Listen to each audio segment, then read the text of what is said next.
চৰকাৰে সাহস পাইছে কাৰণ দাম যিমান বাঢ়িলেও সমস্যা নাই বুলি কৈছে মানুহে গতিকে মূল্যবৃদ্ধি সন্দৰ্ভত কিবা ক'বলগীয়া আছে বুলি নাভাবে দেৱব্ৰত শইকীয়াই ৰাইজে ভাল পায় বিজেপি চৰকাৰক এতেকে বয়বস্তুৰ দাম বৃদ্ধিৰ কথা ৰাইজকে সুধিবলৈ পৰামৰ্শ কংগ্ৰেছ নেতাজনৰ মানুহে বোধ কৰোঁ 500 টকালৈকে হ'লেও ৰান্ধি খাবলৈ ইচ্ছা প্ৰকাশ কৰিছে ভাৰতৰ একাংশ নাগৰিকে সেই গতিকে এইখিনি হৈছে চৰকাৰে এনেকুৱা সাহস পাইছে যিকোনো কাম জনবিৰোধী কাম কৰি যাবলৈ সেই গতিকে ইয়াত আমি বিৰোধী দলক খুব মন্তব্য দিয়া প্ৰয়োজন নাই এই বিষয়বিলাকত মন্তব্য আমি 2014 চনৰ পৰা দি আহিছোঁ এতিয়ালৈকে ৰাইজৰ ফালৰ পৰা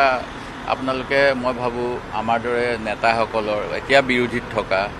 নেতাসকলৰ প্ৰতিক্ৰিয়া লোৱাতকৈ সাধাৰণ নাগৰিকৰ প্ৰতিক্ৰিয়া ল'লে ভাল হ'ব কিজানি তেওঁলোকে সহন কৰিব পাৰে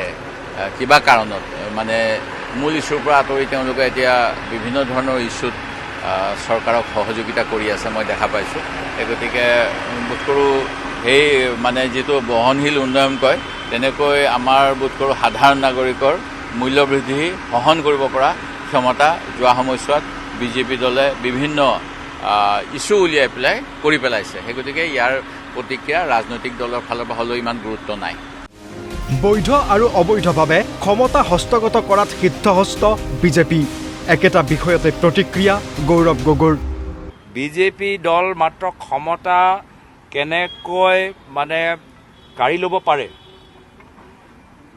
বৈধ আৰু অবৈধ মাধ্যম যোগেদি সেইখিনিয়ে জানে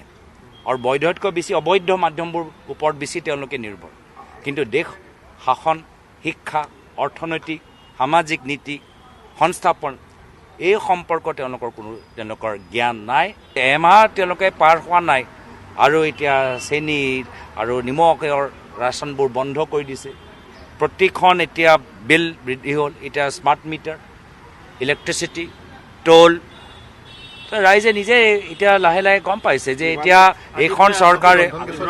ৰন্ধন গেছৰ দাম বাঢ়ি গৈছে মুখ্যমন্ত্ৰীয়ে আসনৰ অংকৰ বাদে আন বিষয়বোৰ বুজি নাপায় হেনো আজি তেওঁলোকে যে কয় যে ইমান আমাৰ চিট আহিব কওক এতিয়া ৰন্ধন গেছৰ দাম কিমান বাঢ়িব স্মাৰ্ট মিটাৰ দাম কিমান বাঢ়িব কওক যুৱকসকলক আজি কিমান আজি তেওঁলোকে অসমৰ পৰা যিসকল বাহিৰলৈ গ'ল উভতি আহিব কাম পাব সংস্থাপন পাব সেইখিনি অংকৰ কিয় নকৰে চিটৰ অংকৰ বাহিৰে তেওঁলোকৰ আজি আমাৰ অসমৰ কোন নীতি বা আমাৰ কোনটো জগতলৈ তেওঁ এটা ভাল এটা চিন্তা আছে ভাল এটা টাৰ্গেট বান্ধি ৰাখিছে তো কওক মূল্যবৃদ্ধিক লৈ ভয়ংকৰ ভৱিষ্যতৰ আগজাননী দিলে ৰকিবুল হুছেইনে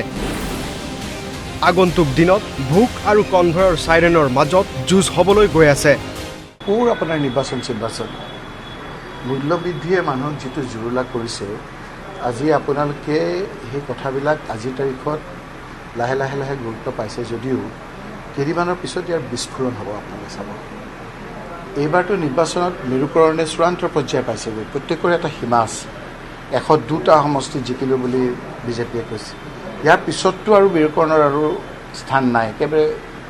উচ্চ শিখৰত এতিয়া তেওঁলোকৰ লাহে লাহে নামিব আমিতো ফ্লাইঅভাৰৰ ওপৰেদি গুচি যাওঁ নহয় তলৰ মানুহকেইটাৰ খবৰ নাপাওঁ আজিকালি চবেই দোকান খুলি বহি আছে বিক্ৰী নাই মানে একেবাৰে আপোনাৰ বহনি বুলি যে কয় আপোনাৰ খাটাই নুখুলে তেওঁলোকৰতো পৰিয়াল আছে এই পৰিয়ালৰ ভোকে যেতিয়া পেটটো কওঁ কৰিব তেতিয়া এই মন্ত্ৰীৰ MLAৰ আপোনাৰ যে এই কওঁটো মানুহৰ কাণত নপৰিব এতিয়া এনেকুৱা জ্বালা হৈ গৈছে মানুহৰ হাতত টকা পইচা নাই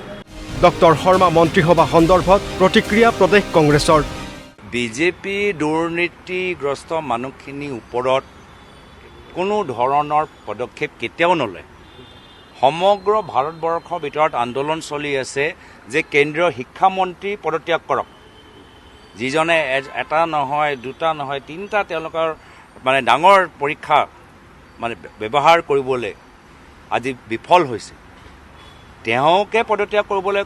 কোৱা নাই তেতিয়া ইয়াত কি হ'ব বিজেপি দুৰ্নীতি ৰক্ষা কৰা মানুহ দুৰ্নীতিগ্ৰস্ত মন্ত্ৰীখিনি পদত্যাগ নিৰ্দেশ দিয়া মানুহ নহয়। নতুন ৰাজধানী নিৰ্মাণ কৰিব বিচাৰিছে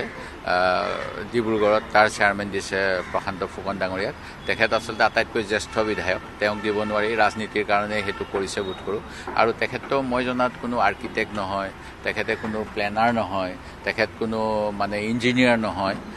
তেখেত কিজানি ঠিকাদাৰ আছিলে মানে বিধায়ক হোৱাৰ আগত, কিজানি দেই, মই সেইটোও চিয়ৰ নহয়। মইতো মন্ত্ৰীসভাখন দেখি অলপ মনটো মোৰ ভাল, অন্য মই একো নকওঁ, মোৰ মনটো ভাল। কিয় ভাল এইটো ৰাইজে ক'ব আৰু। মোৰ মনটোতো মন্ত্ৰীসভা দেখি পেলাই ভাল। মন্ত্ৰীসভাখন মই কাৰণ ব্যাখ্যাটো মই নকৰোঁ, মন্ত্ৰীসভাখন দেখি মোৰ তলপেট খোজ। কিন্তু আপোনালোকৰ পৰা যোৱা দুগৰাকী সদ্যহতে যোৱা বিজেপি তেওঁলোকে নাপালে। বিশেষণটো মই নকওঁ, কিন্তু মন্ত্ৰীসভাখন দেখি মই মুখ্যমন্ত্ৰী ডাঙৰীয়াক ধন্যবাদ দিছোঁ। ব্যুৰো ৰিপৰ্ট, প্ৰতিদিন টাইম।